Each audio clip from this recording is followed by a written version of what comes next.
আজকে টোটাল 21টা বাচ্চাকে ট্যাগ করাইতে পারলাম।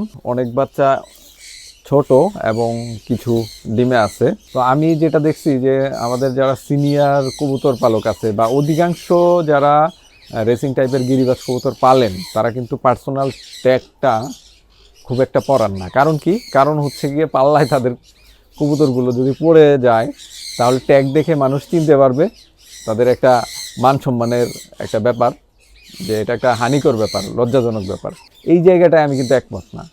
আপনি যদি ভালো পারফেক্ট টাইপের রেসিং লাইনের কবুতর তৈরি করতে চান তাহলে অবশ্যই আপনার ডাটা মেনটেন করা লাগবে, পেডিগ্রি তৈরি করা লাগবে এবং প্রতি বছর পাল্লা করে কবুতরগুলোকে পারফরমেন্স জাজ করে করে সিলেক্টিভ ব্রিডিংয়ের মাধ্যমে ইমপ্রুভমেন্ট করতে হবে। তাহলে দেখবেন একটা সময়ে যাওয়ার পরে আপনার কবুতর পাল্লায় হারানোর সংখ্যা অনেকটাই কমে যাবে।